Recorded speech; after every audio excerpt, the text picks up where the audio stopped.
ایک فیسٹیول کی صورت اختیار کر رہا ہے 12 ربیع الاول. پہلے لوگ کہیں نعت کی مجلس سجا لیتے تھے، اب کیک بھی کٹتے ہیں، اس کا نام بھی عید رکھ لیا گیا ہے، اور باقاعدہ عید میلاد النبی کی نمازوں کا بھی اب اہتمام ہو رہا ہے کہ 2 رکعت فلاں جگہ پہ جمع ہو کر ہم عید میلاد النبی کی نماز پڑھیں گے. جلوس جلسے نکل رہے ہیں. تو یہ جو پوری کی پوری ایک نیا تہوار بنتا ہوا نظر آ رہا ہے. اور ہم یہ بھی دیکھ رہے ہیں کہ وہ مسالک جو پہلے اس سے ہم آہنگی محسوس نہیں کرتے تھے وہ بھی اس میں شامل ہو گئے، سبھی اس کو منا رہے ہیں. تو اگر یہی سلسلہ آگے جاری رہا تو آپ کو لگتا ہے کہ یہ جو دین کی روایت ہے اس کے اندر ایک نئی چیز کا اضافہ یا انحراف کا کوئی موقع یا امکان یا پہلو سامنے آتا ہے؟ دیکھیے، میں اپنا یہ ذوق بارہا بیان کر چکا ہوں کہ اللہ کے معاملے میں، اللہ کے رسول کے معاملے میں، دین کے معاملے میں ہمیں خود اللہ کے رسول ہی نے یہ تعلیم دی ہے کہ ما انا علیہ و اصحابی پر رہو.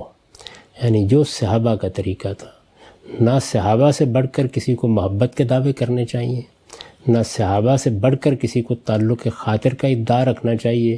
وہ ہمارے لیے بہترین نمونہ ہے. جو چیزیں دین سے متعلق ان کے زمانے میں ہوئی ہیں وہی ہم جاری رکھیں گے.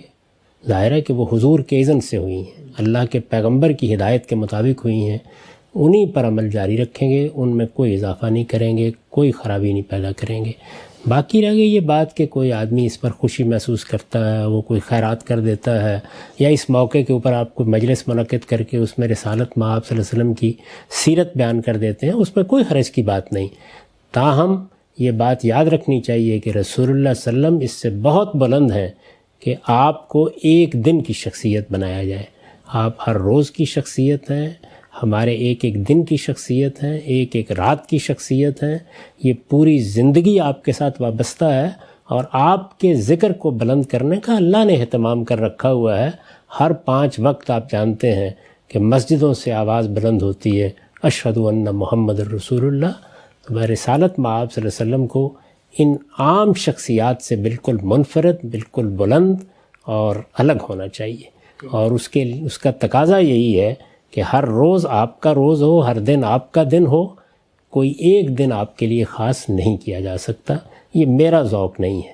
تاہم جتنی چیزیں میں نے عرض کر دی ہیں وہ اگر شائستگی سے ایک دائرے کے اندر ہوں تو ان میں کسی جگہ بھی کوئی حرج نہیں. آپ روز ایسی مجالس منعقد کریں جس میں رسول اللہ صلی اللہ علیہ وسلم کی سیرت بیان کی جائے، آپ کے اخلاق لوگوں کو بتائے جائیں، آپ کی تعلیمات سے متعارف کرایا جائے، اس میں کوئی معنی نہیں ہے. اسی طرح خاص اس دن بھی اگر کوئی خوشی کا اظہار آدمی کر لیتا ہے تو ایک دائرے کے اندر اس کو بھی ملحوظ رکھا جائے گا، لیکن اس کو صحابہ کرام کے طریقے کے قریب رکھنا چاہیے. یعنی رسول اللہ صلی اللہ علیہ وسلم کے صحابہ سیدنا ابو بکر، سیدنا عمر، سیدنا عثمان، سیدنا علی، اسی طرح جتنے باقی صحابہ ہیں ان کو اللہ نے اقتدار دیا، قوت دی، سلطنت ہوئی. وہ چاہتے تو ہنگامہ برپا کر دیتے، جشن مناتے، لیکن یہ طریقے انہوں نے اختیار نہیں کیے. تو ہمارے ہاں جو دین میں تہوار مقرر کیے گئے ہیں دینی لحاظ سے، یعنی دنیوی اعتبار سے آپ 10 تہوار مقرر کر لیں، اس میں کوئی اعتراض نہیں. دین میں جو تہوار مقرر کیے گئے ہیں وہ 2 ہی ہیں، ایک عید الفطر اور ایک عید الاضحیٰ. یہ کس نے مقرر کیے ہیں؟ یہ رسالت مآب صلی اللہ علیہ وسلم نے مقرر کیے ہیں.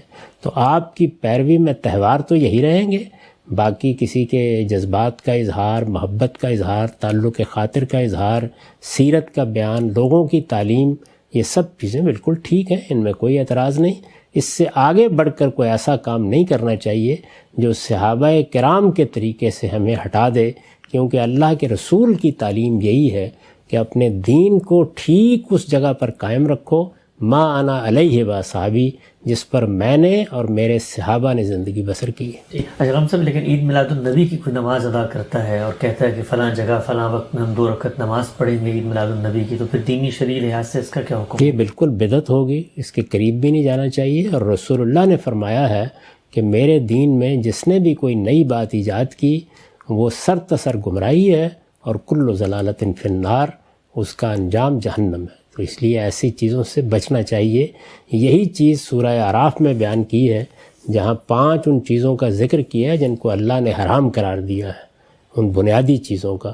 تو اس میں یہ بتا دیا گیا ہے کہ ان تقولوا علی اللہ ما لا تعلمون، اللہ کی نسبت سے کوئی ایسی بات نہ کرو کہ جس کو تم نہیں جانتے. اگر کوئی نماز اس دن پڑھنا ہوتی تو اللہ کے رسول اس کو شروع کرتے، قائم کرتے۔